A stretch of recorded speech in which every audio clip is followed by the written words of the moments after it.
For pregnancy to occur, every step of the human reproduction process has to happen correctly. यानी pregnancy के लिए ये ज़रूरी होती है कि ह्यूमन रिप्रोडक्शन प्रोसेस में जितनी भी स्टेप्स है वो स्टेप्स नॉर्मल हो जाए। The steps in this process are, अब इस प्रोसेस में कौन कौन से स्टेप्स है जो नॉर्मल होना ज़रूरी है। तो चलो इन स्टेप्स को आगे पढ़ते हैं। One of the two ovaries releases a mature egg, यानी फीमेल्स में दो ओवरीज होती है और हर महीने एक ओवरी से एक मेच्योर एग रिलीज होता है। तो ये मेच्योर एग रिलीज होना ज़रूरी होता है। The egg is fixed of by the fallopian tube, ये एग्स जो ओवरी से सिक्रीट होती है ये प्लेफिन ट्यूब पिक करते हैं। Sperm swim off the cervix through the uterus and into the fallopian tube to reach the egg for fertilization. फिर sperm क्या करते हैं, swim करते हैं cervix में और uterus के थ्रू fallopian tubes तक पहुंच जाती है और वहाँ fallopian tubes में जो ओवम होती है, जो एग होती है, उसके साथ फर्टिलाइज्ड हो जाते हैं। The fertilised egg travels down the fallopian tube to the uterus, फिर वही फर्टिलाइज्ड एग जो होती है वो फ्लेफिन ट्यूब के जरिए ट्रेवल करते हैं और यूट्रस में आ जाते हैं एंडोमेट्रियम केविटी में, जहाँ पे ये फिर इम्प्लांटेशंस के लिए प्रिपरेशन करते हैं। The fertilised egg attaches implant to the inside of the uterus and grows, यानी वही फर्टिलाइज एग यूट्रस के एंडोमेट्रियम केविटी में आ जाते हैं और वहाँ पे इम्प्लांट हो जाती है और वहाँ पे क्या करते हैं, यही फर्टिलाइज्ड एग की ग्रोथ जो है फर्दर शुरू हो जाती है। और फीमेल रिप्रोडक्टिव सिस्टम, अब फीमेल रिप्रोडक्टिव सिस्टम में क्या है, तो चलो आगे पढ़ते हैं इसमें। जिस तरह हमने ऑलरेडी एक्सप्लेन किया कि फीमेल रिप्रोडक्टिव सिस्टम में बहुत सारे स्टेप्स होते हैं और नॉर्मल प्रेगनेंसी के लिए ये स्टेप्स बहुत ज़रूरी होता है। The ovaries, fallopian tubes, uterus, cervix and vagina, also called the vaginal canal, make of the female reproductive system, यानी फीमेल रिप्रोडक्टिव सिस्टम की ये मुख्तलिफ ऑर्गान्स है जिसमें ovaries, fallopian tubes, uterus, cervix, vagina, ये सारी क्या है, ये फीमेल रिप्रोडक्टिव ऑर्गान्स है। फर्टिलाइजेशन एंड इम्प्लांटेशन, अब फर्टिलाइजेशन एंड इम्प्लांटेशन क्या है, फर्टिलाइजेशन ऑलरेडी हमने एक्सप्लेन किया कि जब स्पर्म और ओवम मिल जाते हैं तो उसके मिलाप को हम क्या कहते हैं, फर्टिलाइजेशन कहते हैं। During fertilization the sperm and egg unite in one of the fallopian tubes to form a zygote, यानी जिस तरह ऑलरेडी हमने एक्सप्लेन किया कि फर्टिलाइजेशन क्या होती है, ये स्पर्म और एग की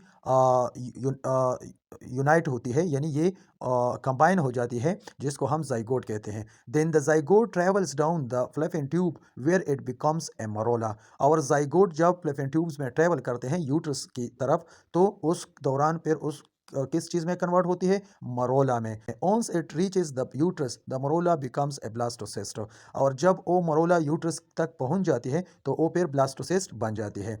The blastocyst then burrows into the uterine lining, a process called implantation. फिर वही ब्लास्टोसिस्ट क्या करते हैं, यूट्रस के इनर लेयर यानी एंडोमेट्रियम केविटी में वहाँ पे क्या हो जाती है, वहाँ पे अटैच हो जाती है और उस प्रोसेस को हम क्या कहते हैं, इम्प्लांटेशन कहते हैं। इन women A number of factors can disrupt this process at any step, यानी अगर किसी फीमेल में किसी भी फैक्टर की वजह से इस प्रोसेस को डिसरप्ट किया गया एनी स्टेप में तो ये प्रेगनेंसी क्या हो जाती है, नाकाम हो जाती है। Female infertility is caused by one or more of the factors below, यानी फीमेल इनफर्टिलिटी मुख्तलिफ फैक्टर्स की वजह से काज होती है। वो फैक्टर्स यहाँ पे हम एक्सप्लेन करते हैं। ओवलेशन डिज़ॉर्डर्स, यानी अगर किसी फीमेल के ओवलेशन नहीं होती और ओवरीज में कोई प्रॉब्लम हो या ओवेरियन सिस्ट हो और उसकी वजह से ओवलेशन नहीं होती तो ये एक कॉज है। Ovulating infrequently or not at all accounts for most cases of infertility, यानी ओवलेटिंग नहीं होती या वो एबनॉर्मल होती है, उसकी मुख्तलिफ काजेज़ होती है। हार्मोन्स की डिफिशेंसी की वजह से भी हो सकती है या और इसमें कोई ट्यूमर या सिस्ट वगैरह हो जाती है तो उसकी वजह से भी हो जाती है। Problems with the regulation of reproductive hormones by the hypothalamus or the pituitary gland or problems in the ovary can cause ovulation disorders, यानी यहाँ पे ऑलरेडी एक्सप्लेन किया गया है कि ओवलेशन की प्रॉब्लम किस वजह से होती है, रिप्रोडक्टिव हार्मोन्स की वजह से होती है जो हाइपोथैलेमस में पैदा होती है या पिट्यूटरी ग्लैंड में पैदा होती है। पॉलीसिस्टिक ओवरी सिंड्रोम यानी PCOS, जिस तरह मैंने एक्सप्लेन किया कि सिस्ट की वजह से भी ये प्रॉब्लम्स क्रिएट हो सकती है ओवरी में।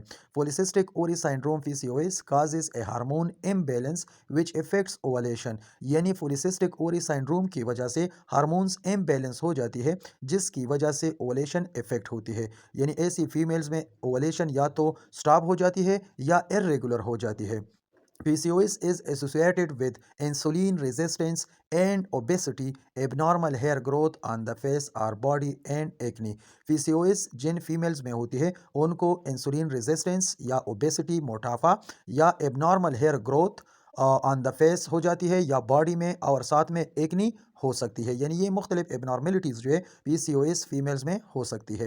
It's the most common cause of female infertility, और फीमेल में ये मोस्ट कॉमन काज होती है। हाइपोथैलेमिक डिसफंक्शन, अब अगर किसी फीमेल को हाइपोथैलेमिक डिसफंक्शंस होती है तो उनमें भी इस डिसफंक्शंस की वजह से उनके हार्मोन्स में मुख्तलिफ चेंजेस आ जाती है। To hormones produced by the pituitary gland are responsible for stimulating ovulation each month, follicle stimulating hormone and luteinizing hormone LH। यानी ये दो हार्मोन्स जो पिट्यूटरी ग्लैंड से सिक्रीट होते हैं ये रिस्पॉन्सिबल होती है किस चीज़ के लिए, ओवलेशंस के लिए। और ये दो हार्मोन्स कौन कौन से हैं, FSH यानी फॉलिकल स्टिमुलेटिंग हार्मोन और LH luteinizing hormone. Excess physical or emotional stress, a very high or very low body weight, or a recent substantial weight gain or loss can disrupt production of these hormones and affect ovulation। यानी मुख्तलिफ stress की वजह से या weight gain weight loss की वजह से भी ये हार्मोन्स इफेक्ट हो सकते हैं। इरेगुलर और absent periods are the most common sign. ऐसी फीमेल्स में कॉमन साइंस क्या होंगे, इरेगुलर मेंसेस या मेंसेस की स्टॉप होना, ये कॉमन साइन होती है।